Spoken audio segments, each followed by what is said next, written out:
Assalamualaikum, hai selamat pagi, selamat siang, selamat sore, selamat malam, selamat datang kembali di channel Kawan Review. Seperti biasa, kalau kalian sudah melihat video ini, berarti sudah ada ulasan film atau mungkin serial yang udah kalian tonton atau mungkin belum kawan-kawan tonton dan aku rekomendasikan. Hello?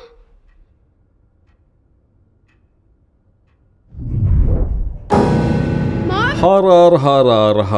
Ada aja ya ide cerita yang bisa diangkat kalau urusan film horor. Masalahnya, gak semua tema bisa diterima penontonnya. Ya kayak Cobweb ini, aku kemarin nonton berdua dan kita sepakat filmnya gak jelek dan lumayan oke lah. Tapi sayangnya penonton yang lain bilang film ini malah jelek dan gak serem.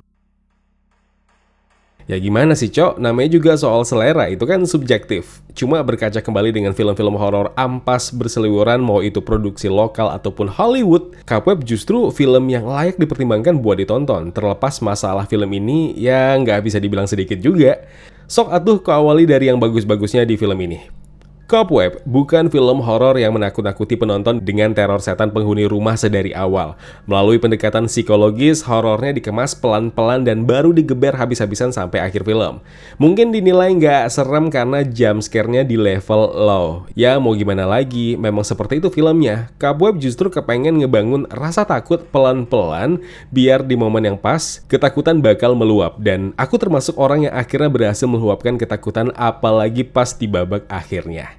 Iya tahu kok, ada yang nganggap filmnya terlalu lama buat munculin ketegangan yang maksimal. Tapi sebenarnya kengerian film-film horor yang ngangkat cerita atau tema sejenis Cobweb ini emang soal jualan jumpscare atau ketegangan maksimum bukan gaya mereka. So kalau tujuan kawan-kawan emang nonton film horor demi dikaget-kagetin sampai jantung dan dengkul lemas, ya Cobweb bukan pilihan yang tepat.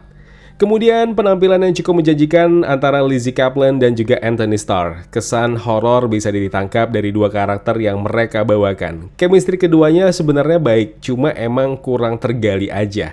Nah, disinilah letak kekurangan atau hal yang sedikit mengganggu selama aku nonton film Cobweb kemarin. Sayang disayang, deretan pemain yang semula terasa kuat lambat laun justru melemah. Lizzy Caplan dan juga Anthony Starr sebenarnya sudah cukup meyakinkan dengan segala teror dan rahasia gelap di rumah tersebut. Cuma lagi-lagi performa mereka harus tertahan. Ini juga sama halnya dengan tokoh anak bernama Peter yang diperankan Woody Norman. Ya sama aja, ini bocah sebenarnya bagus. Sikapnya menyampaikan karakternya yang dipenuhi ketakutan sama rahasia gelap keluarganya, sampai perundungan yang terjadi di sekolah jelas terlihat dari caranya berekspresi dan itu bagus. Cuma ya itu, tidak tergali lebih dalam. Kemudian sosok guru bernama Miss Divine yang diperankan Cleopatra Coleman. Motivasinya abu-abu di sini. Baiklah dia seorang guru, cintanya terhadap murid dituangkannya dari perhatiannya. Terlepas sudah diingatkan untuk tidak terlibat lebih jauh sama masalah siswa-siswinya, ya tapi dia tetap ngelakuinnya. Cuma ya buatku sikap heroiknya terasa lemah, apalagi pas endingnya yang ternyata nggak berakhir dengan happy kan. So tanpa karakternya pun film ini akan baik-baik saja, soalnya ada pun dia di sini yang nggak ngasih pengaruh banyak. Terus yang jadi biang masalah film ini apa sih? Nah, ini nih yang mau gue jelaskan. Terlalu pasaran dan formulatif. Ya, Cobweb masih bermain di tema klasik rumah tua, Halloween, keluarga yang protektif, protagonis anak-anak yang kesepian dan kerap dirundung, tapi nggak mau main lebih jauh dari itu. Alhasil jadinya berdampak sama naskah yang mentok di situ-situ aja. Plotnya tidak berkembang dan parahnya deretan pemain pun kena imbas lantaran mereka nggak bisa eksplor lebih jauh lagi karakternya. Karena emang pakam ceritanya sudah mentok di situ-situ aja. Padahal banyak yang bisa digali dari cerita film Cobweb ini. Misalnya kayak sosok menyeramkan itu. Kenapa dia bisa dikurung, kenapa wujudnya ada, sementara jasadnya sudah berubah jadi tengkorak terkubur di halaman rumahnya, dan apa yang mendasari keluarga itu tidak menerima si anak pertamanya itu.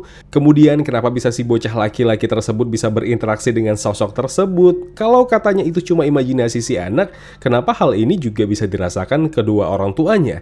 Apa yang sebenarnya terjadi dari semua ini? Apakah cuma kisah seandainya yang berlandaskan imajinasi satu keluarga ini yang dihantui rasa bersalah? Lalu apa hubungannya dengan Halloween? Kenapa keluarga ini begitu membenci Halloween bahkan anaknya nggak bisa merayakannya? Nah hal-hal yang tadi yang benar menjadi plot hole dan itu cuma sebagian kecil yang bisa kujelaskan. Masih banyak lagi rentetannya dan rasanya itu cukup mengganggu. So intinya latar belakang dan motivasi yang gak jelas jadi masalah berat film Cobweb ini. Jadi jangan salahkan pemainnya, salahkan naskahnya yang dirasa anyep. So sorry lah ya Chris Thomas Devlin, film Texas Chainsaw Massacre kemarin aja jelek. Tapi kenapa harus mengulang kesalahan yang sama untuk Cobweb ini? Walaupun sebenarnya Cobweb ini tidak sejelek yang film yang pernah dibuatnya sebelumnya. Dan bodohnya lagi, ini nih embel-embel produser Barbarian dan It. Ada Roy Lee yang nggak bisa menghidupkan film ini seperti Barbarian dan It, yang mana keduanya film horor yang bagus yang pernah ditanganinya. Harusnya tangan dinginnya bersama dengan director Samuel Bodin, sutradara spesialis TV series ini bisa bikin Cobweb lebih menjanjikan. Kemudian ada nama Seth Rogen. Ya, dia muncul di kursi produser. Masa keemasannya saat ini memang harus ikhlas kalau ada satu atau beberapa proyeknya yang tidak terlalu memuaskan. TV series The Boy dan Invincible dan film Teenage Mutant Ninja Turtles Mutant Mayhem yang lagi tayang nih berhasil loh di tangannya. Tapi kenapa dengan film ini? Kenapa dengan Cobweb tidak bisa ditangani sebagus film atau mungkin series yang sudah digarapnya? Lagi-lagi ini pendapat pribadi ya. Kalau kalian ngerasa Seth Rogen bagus sebagai produser di film Cobweb ini, ya sok atuh. Tapi ya sudahlah, film horor emang genre paling bermasalah soal eksekusi yang suka salah dan suka lemah. Nggak film barat, film lokal juga sama aja sih. Tapi paling nggak masih tertutupi dengan kengerian di paruh akhir filmnya. Meski lagi-lagi bukan di level yang mengancam parah. Tapi itu sedikit menutupi kekurangan yang dari tadi sudah kusebutkan. Dan bikin satu teater merasa kengeriannya.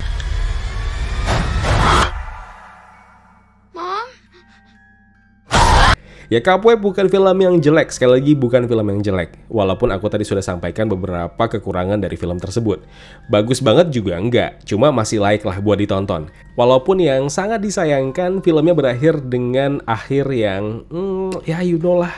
Kayak gaya-gayanya sih ini ada sequelnya, mungkin loh, walaupun belum pasti. Tapi mau gimana pun, mau dikata ada sequel ataupun enggak, ya kalau aku pribadi ditanya, ya acuh tidak acuh sih buat tahu dan peduli soal itu. Sebagai film horor atmosferik, ini sih masih di level yang bisa diterima semua tipe penonton film horor ya.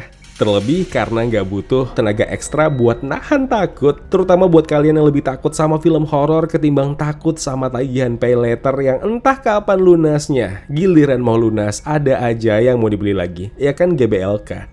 Wassalamualaikum.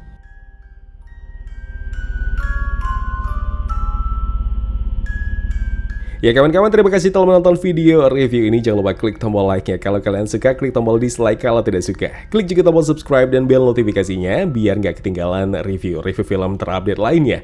Kalau gitu aku Zain pamit undur diri. Terima kasih, jaga kesehatan, tetap positif, dan jangan lupa bahagia.